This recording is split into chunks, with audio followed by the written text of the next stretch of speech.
Otoritas Palestina atau PA mengutuk kontak antara Hamas dengan Amerika Serikat.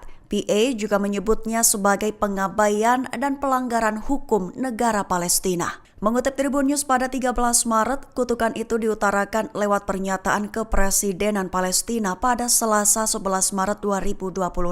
Pihaknya mengutuk kontak Hamas dengan pihak asing tanpa mandat nasional. Pihak asing yang dimaksud adalah utusan Amerika Serikat untuk urusan Sandra Adam Bowler. Presidensi Palestina menilai bahwa kontak Hamas dengan Amerika Serikat yang tanpa koordinasi merupakan bentuk pengabaian terhadap otoritas. Lebih tepatnya disebut sebagai pengalih perhatian dari posisi Palestina. Selain itu, presidensi Palestina bahkan menilai komunikasi yang dilakukan Hamas dengan Amerika Serikat tersebut telah melanggar hukum Palestina. Mengingat hukum Palestina mengkriminalisasi komunikasi dengan entitas asing.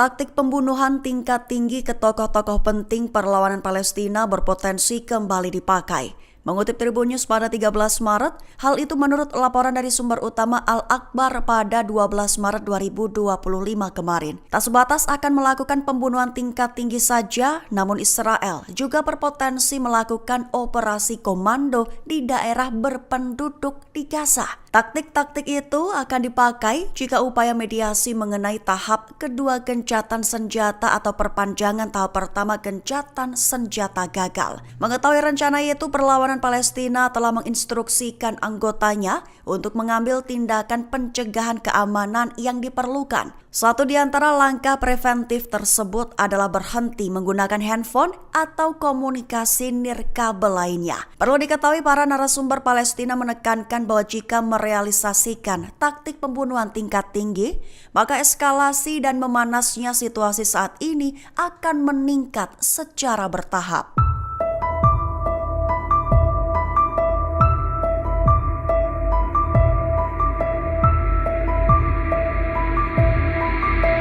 Pemimpin oposisi Israel Yair Lapid melontarkan tuduhan kepada Perdana Menteri Israel Benjamin Netanyahu, menyebutnya sebagai sosok yang tak mau membayar harga politik untuk mengakhiri perang di Gaza. Mengutip Tribun News pada 13 Maret, tuduhan itu diutarakan Lapid kepada radio lokal 103 FM pada 12 Maret 2025 kemarin. Lebih tepatnya, Israel disebutnya kini menderita lantaran masalah terletak pada pemerintah yang tidak berusaha melakukan apapun. Lebih lanjut, disebutnya pemerintah Israel tidak bekerja dengan segala daya dan kemampuannya serta melakukan segala upaya untuk memulangkan mereka yang diculik. Lantaran tuduhan Lapid adalah ada harga politik untuk mengakhiri perang, namun Perdana Menteri tidak ingin membayarnya. Perlu diketahui, Israel memperkirakan bahwa masih ada 59 tawanan yang ditahan di Gaza. Juga mengklaim bahwa sedikitnya 20 sandera diantaranya masih hidup.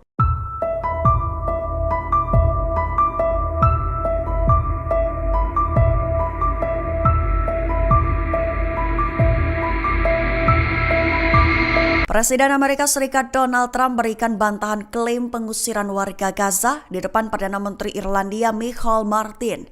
Selain itu, Martin juga menekankan bahwa Trump dengan pihaknya menginginkan perdamaian dunia. Mengutip Palestine Chronicle pada 13 Maret, bantahan Trump dan pernyataan Martin itu muncul dalam konferensi pers pada Rabu 12 Maret 2025.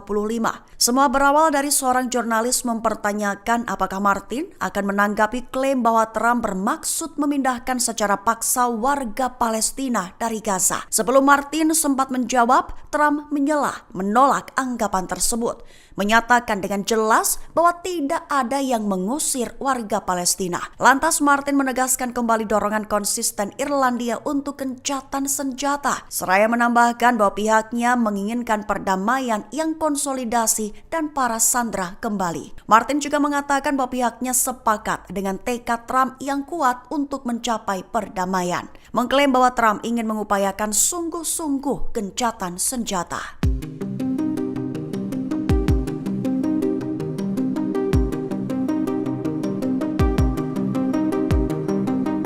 Oman diklaim luput dari pandangan Israel. Terkini media Israel mengklaim bahwa Oman menjadi satu di antara negara yang diam-diam membantu Houthi di Yaman. Mengutip Tribun News pada 13 Maret, hal itu menurut laporan sumber utama Israel Hayom beberapa waktu lalu. Menurut media Israel Hayom, Israel kurang memperhatikan tindak tanduk Oman, sehingga Israel lebih memfokuskan Iran dan Qatar yang jelas membantu Houthi. Namun Israel Hayom melaporkan bahwa Oman menerapkan sikap dua muka dan bertindak senyap. Pihaknya menuduh bahwa sejak tahun 2015, Oman membantu Houthi dengan menyediakan rute penyelundupan senjata dan akses terhadap sistem keuangan internasional. Lalu pada tahun 2017 dan 2019, rudal balistik Burkan 2 dan drone dikirim ke Houthi lewat Oman. Juga pada tahun 2023, ada peralatan militer canggih yang disita di perbatasan Oman-Yaman. Peralatan itu termasuk sistem pendukung drone dan alat pengacau radar yang diduga digunakan untuk menyerang kapal di Laut Merah. Adapun dalam bidang keuangan, para pejabat Houthi mentransfer uang melalui bank-bank di Oman yang punya akses terhadap sistem keuangan internasional. Selain itu juga, Oman diduga menyediakan suaka untuk para pejabat senior Houthi, termasuk juru bicara Houthi yang bernama Mohammed Abdul Salam. Para pejabat itu dituduh media Israel tersebut telah beroperasi secara terbuka dari Oman. Israel mengalami kerugian signifikan dengan 15.000 tentara IDF tewas sejak perang Gaza meletus. Mengutip Palestine Chronicle pada 13 Maret, hal itu dibongkar oleh mantan Menteri Pertahanan Israel Moshe Ya'alon dalam wawancaranya pada Selasa 11 Maret 2025. Lebih tepatnya, Ya'alon melontarkan kritikan ke pemerintah Israel, di mana Perdana Menteri Israel Netanyahu lebih mengutamakan kepentingan politik di atas keamanan nasional. Itu disebutnya justru menyebabkan konflik berkepanjangan dan meningkatnya korban dalam perang genosida Israel di Gaza. Dengan begitu, di saat Netanyahu dan Eyal Zamir ingin kembali mengobarkan perang, Ya'alon berkomentar. Menurutnya saat ini militer Israel sedang menghadapi tekanan militer yang sangat besar, mengingat Israel telah menderita kerugian yang signifikan sejak dimulainya genosida. Ya'alon mencatat bahwa tentara Israel telah kehilangan 15.000 personil dengan ratusan orang tewas. Bahkan juga masih banyak lagi yang terluka, sehingga pasukan IDF diklaimnya sangat terkuras.